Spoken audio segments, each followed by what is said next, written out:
Hi student, today I am discussing about rational number class 8.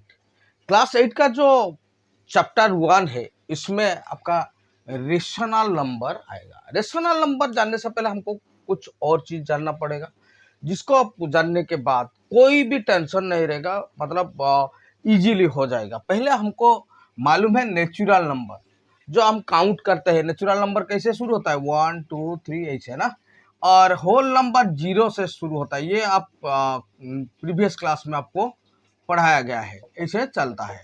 और integer से ऐसे होता है 0 -1 -2 ऐसे 1 2, इधर भी अनलिमिटेड इधर भी अनलिमिटेड।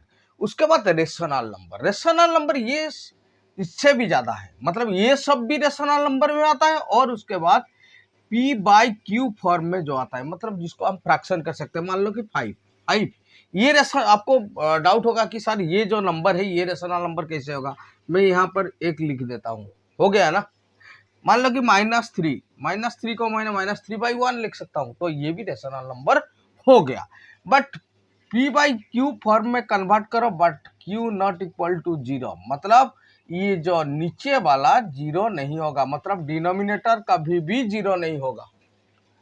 ओके, नेक्स्ट आ गया, इसी रेशनल नंबर में हमको कुछ प्रॉपर्टी दिया गया है, कम्यूटेटिव प्रॉपर्टी। कम्यूटेटिव प्रॉपर्टी क्या होता है? देखो, अगर अब मैंने लिखा 3 + 5 इज इक्वल टू 5 + 3, ये भी, इसका वैल्यू भी 8 है, इसका वैल्यू भी 8 है, कुछ चेंज हुआ?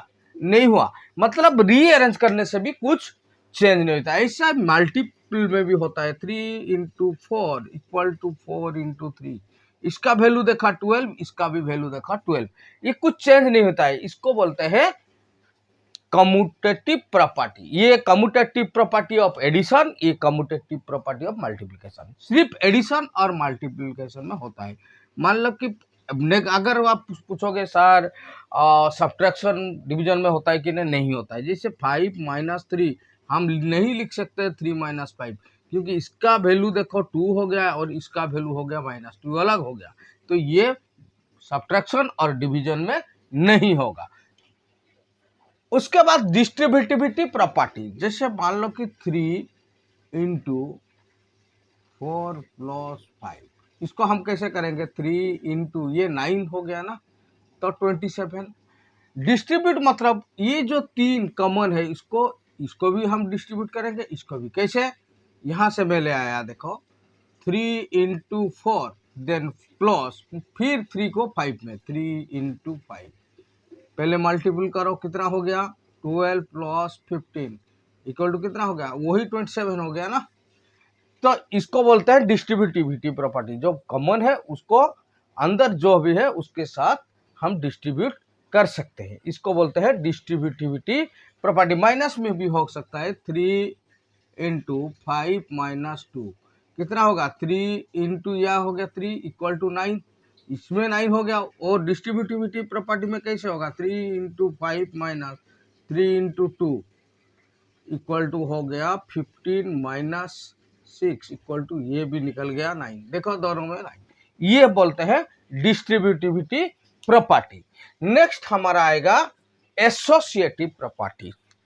एसोसिएटिव प्रॉपर्टी कैसे होता है? देखो 3,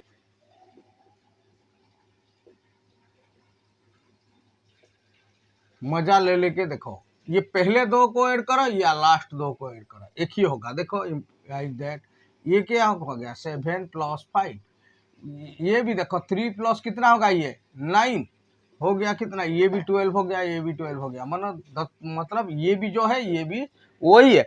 पहले ये 2 को ऐड करो या लास्ट 2 को ऐड करो, कुछ फर्क नहीं पड़ने वाला। ये है एसोसिएटिव। मल्टीपल में भी ऐसे होगा। 3 × 4 × 5 इक्वल टू, मैं पहले ये दोनों को मल्टीपल करूं या लास्ट दोनों को, कुछ फर्क नहीं होगा। देखो 12 × 5, यहाँ हो गया 3 × 20, ये हो गया 60, ये भी हो गया 60।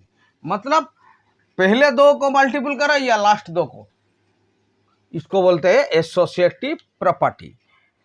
उसके बाद हम लेते हैं एडिटिव इनवर्स। इनवर्स मतलब क्या होता है? उसका पलटी कर दो। जैसे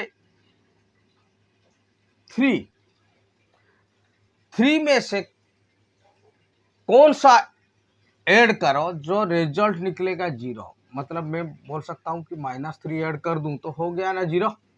ये है एडिटिव इनवर्स। ऐड का ये है ऐड का इनवर्स क्या होता है? माइनस। तो माइनस का इनवर्स क्या होता है? प्लस। ये है एडिटिव इनवर्स। मतलब प्लस का होगा माइनस, माइनस का होगा प्लस। बस वेरी सिंपल।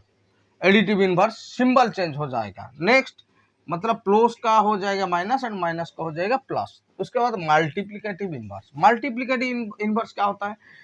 मान लो कि वो 2/3 एक नंबर दिया गया है, इसमें से क्या मल्टीपल करूं जो रिजल्ट निकलेगा 1। ये है मल्टीप्लिकेटिव इनवर्स। इसको थोड़ा न्यूमरेटर को डिनोमिनेटर एंड डिनोमिनेटर को न्यूमरेटर कर दो, हो गया ना 1। इसको बोलते हैं मल्टीप्लिकेटिव इनवर्स या रेसिप्रोकल। चलो नेक्स्ट हम चैप्टर 1.1 के बारे में मैं अभी डिस्कस करूंगा। 1.1 का टोटल क्वेश्चन आंसर अभी कंप्लीट कर देते हैं। चलो, और रेशनल नंबर में भी वही फ्रैक्शन को आप वही जितना भी प्रॉपर्टी है उसमें आप यूज कर सकते हो।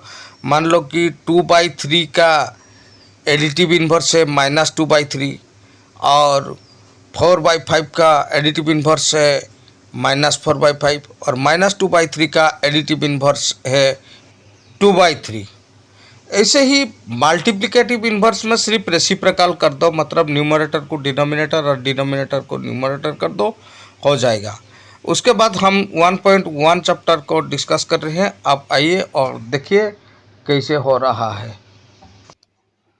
तो क्वेश्चन नंबर 1 में लिखा गया है name the property under multiplication use in each of the following. मतलब ये जो क्वेश्चन है इसमें क्या क्या प्रॉपर्टी लगाया गया है। देखो मैं पहले क्वेश्चन नंबर 1 का आई देखता हूँ।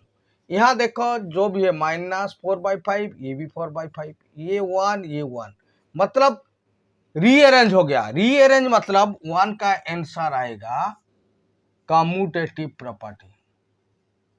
कम्यूटेटिव प्रॉपर्टी ये भी देखो, ये 1 नंबर और 2 नंबर, ये 2 नंबर, ये हो गया 2 नंबर, ये 1 नंबर, मतलब जस्ट रीअरेंज। ये भी वही प्रॉपर्टी है। लेकिन ये देखो थोड़ा न्यूमरेटर डिनोमिनेटर हो गया है। ये 1, ये 2, ये 2, ये 1, मतलब ऊपर नीचे हो गया है। इसको बोलते हैं मल्टीप्लिकेटिव इनवर्स।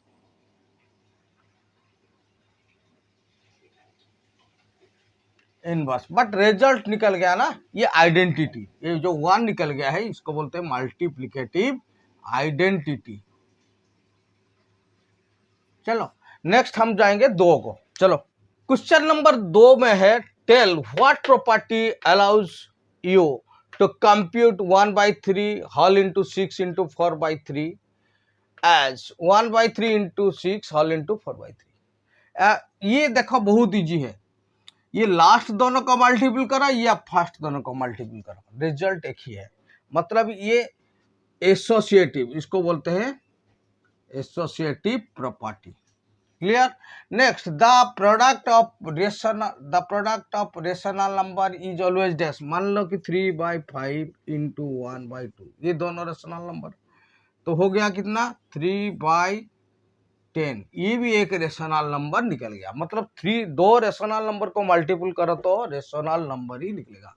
यहाँ पर लिख देना रेशनल नंबर। चलो क्लियर। नेक्स्ट हम जाते हैं ये आपका 1.2 को। चैप्टर 1.1 कंप्लीट हो गया। जिसको अच्छा लगा कम से कम लाइक शेयर कीजिए और जो नए हो कम से कम सब्सक्राइब करें। Thank you very much.